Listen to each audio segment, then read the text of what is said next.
I worry about my appearance a lot. I mean, I look around and I know that I should see people for who they are inside. But I still see people, you know?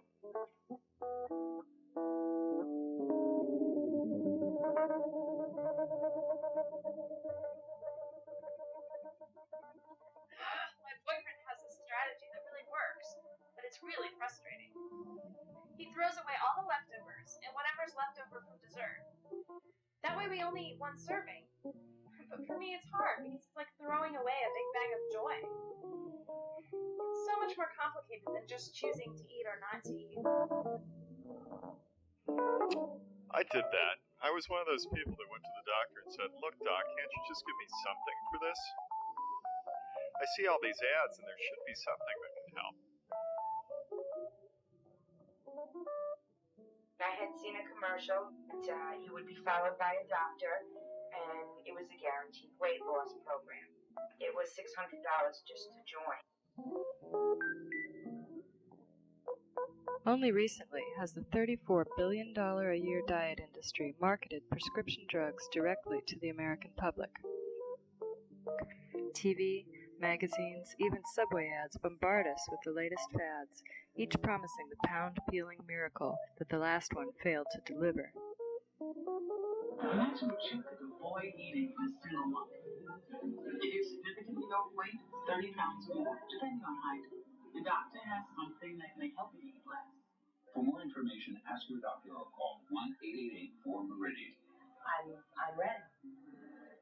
But do doctors always know best? Side effects may include headache, constipation, insomnia, and dry mouth. It can substantially raise blood pressure and is not for people who are pregnant. Do we know enough about the drugs we take? Anything else for weight loss, depression, Parkinson's disease, migraines, or for people with anorexia, glaucoma, or serious heart problems? Are we truly weighing the risks?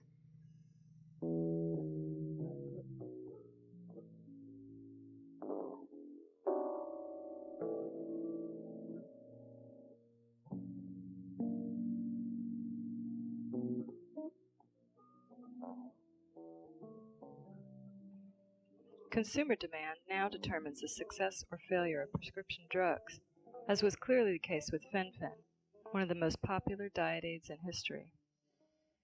When doctors stumbled onto the idea of combining mood-altering fenfluramine with metabolism-boosting phentermine, it looked like a silver bullet. Diet clinics like Jenny Craig and Nutrisystem quickly began prescribing the chemical cocktail to over 6 million people. I wanted to do it. I really wanted to try it. I thought it would work. I felt comfortable with doctors. Dawn Serena was one of those people. Overweight has been a battle for me for quite some time. And I tried many diets and nothing worked. And I had seen an advertisement for Nutrisystem for fen-phen. You know, I felt that if there were doctors involved, it was going to work. You know, I mean, when you're sick, you go to a doctor, you get better. I sat down with a representative, might have been a nurse, you know, I'm not even sure if it was a real nurse or not. She took my blood pressure, weighed me, and asked me some medical history, you know, if anybody in the family has any kind of high blood pressure or anything, you know, which is no. And that was it. I mean, I waited online longer than it took to get the prescription.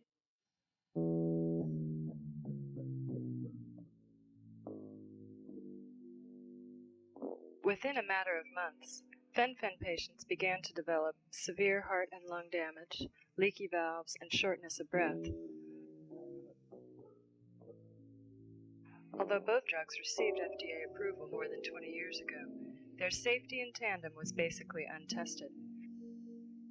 The clinic assured Dawn that her dry mouth and heart palpitations were normal, and she soon shed 45 pounds on fen-phen. well on her way to a goal of 120. It was about 3.5 months into the Nutrisystem plan with the fen-phen when I found out I was pregnant. At which time I didn't get alarmed. I just stopped taking it. I didn't even like to take an aspirin, while being pregnant. So I just discontinued it. Did you tell the doctor, or did you just? I called and I told them that I just found out I was pregnant and I preferred not to continue on the program until after the pregnancy. So they agreed that they would suspend my account for me so that after the pregnancy I could rejoin. Although Dawn was disappointed about quitting her diet and gaining back all the weight she'd lost, she and her husband Bob quickly became excited about their first child together, and Cassie, Dawn's daughter from a previous marriage, couldn't wait to have a baby brother. Yeah, I had a normal baby for about a few hours. Yeah, overnight. 12 hours. I had a normal baby. And after that, I'll work towards.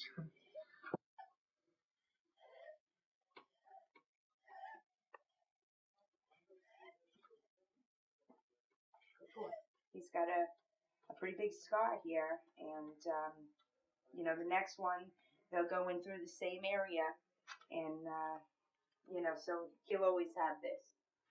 So this is a constant reminder for us every day, but we deal with it, and we get a massage before our pajamas, and he likes to help me. You gonna help, Mommy?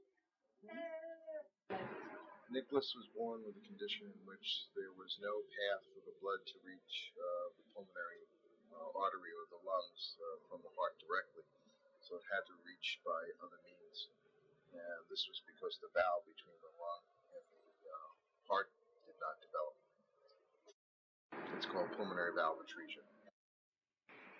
The condition is also called blue baby syndrome, and during Nicholas's first few weeks in the ICU, his fingers, toes, and the tip of his nose were purplish blue from lack of oxygen.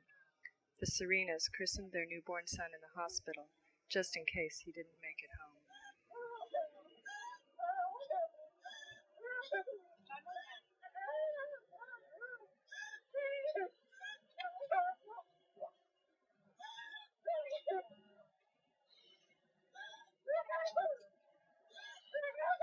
The causes are basically the heart develops in the first 6 to 8 weeks of the development of the fetus. Whatever influences occur usually affect the development of the heart in those 6 to 8 weeks, and we don't really understand all that takes place. It's an extremely complex development. Nicholas was in Stony Brook about a week when I started telling all the doctors that were coming to examine him, hey, listen, I took fen-phen. And when I found out I was pregnant, I stopped. Do you think that this could have caused this? A lot of people had asked me, how could you not know you were pregnant for 2 months? But anyone who is overweight might have this, your menstruation is not regular all the time. So for me to skip a month was not a big deal. So I didn't think right away I was pregnant.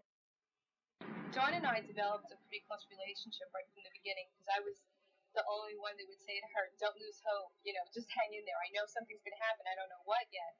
So when she had mentioned to me, I remember it was early on, even before his first surgery, she says, Jeannie, I was on this drug, this fen-phen, and she says, do you think that has anything to do with it? As a mom, you feel so guilty when your child is born with something wrong. So my initial response to her was, being the supportive nurse practitioner and not making her feel any more guilty than she did for having this happen to her child and having her child have to undergo all these procedures was, Dawn, no, that's not the reason. Please don't feel badly about this. I really don't think it has anything to do with it. And then I read an article in the newspaper that adults who had been taking fen-phen were coming down with pulmonary hypertension, which rung a bell in my mind because sometimes the doctors call what Nicholas's condition is pulmonary hypertension. So I said, boy, this is odd. Maybe I should look into this. and I called the Mayo Clinic. And about a week later, I got a call from the FDA, and they asked me several questions about Nicholas's condition, and I told them what he had, and they filled out a form, and they told me they were going to submit this form. I don't know where to, but that it was on record. And after that conversation, I had decided I should contact an attorney. I know there are kids I take care of with the same diagnosis. Their mommies never had any exposure to a diet drug. But then you have Dawn, who has this history, and it seems from what she's told me that there are other cases similar to this too. So my personal feeling is I can't say yay or nay, and I don't know if I'm ever going to be able to say that. But it's one of the things I ask now, in moms as far as the prenatal history, where do you want any, medication? So I think it's in my mind. After 2 successful open-heart surgeries, Nicholas's heart now pumps with the help of a pig's valve, and his prognosis finally looks positive.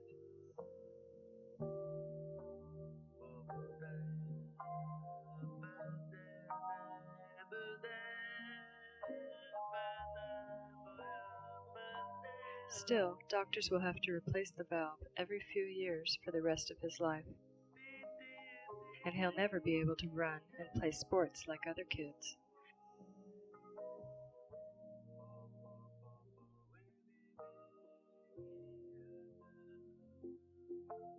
After doctors at the Mayo Clinic in Minnesota diagnosed adult fen-phen patients with heart problems, fenfluramine was pulled off the shelves. Lawsuits and medical studies now reveal there may be 50 other fen-phen babies like Nicholas across the country.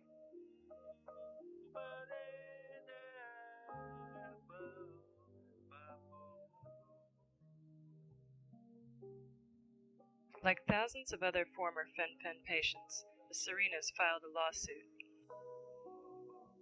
They're asking for $62 million from the drug manufacturers and Nutrisystem. The family lost their health insurance when Dawn quit her job to care for Nicholas, and Bob is working 2 jobs to pay off over $100,000 in hospital bills. Dawn has gained back all of the weight she lost on fen-phen, and then some. But she's trying to be a good role model for her daughter Cassie, and she'll never take another pill. For now, guilt is her biggest burden. She can't forget what happened to Nicholas, or why. She just hopes he'll forgive her. Fen-phen was rushed onto the market without proper testing, and then pulled off just as quickly. The courts will have the final say. Consumers are left to choose from the new line of diet drugs: fat blockers like Meridia, phentermine mixed with Prozac, herbal fen-phen. History could repeat itself with any one of these drugs, since the government's monitoring process remains unchanged.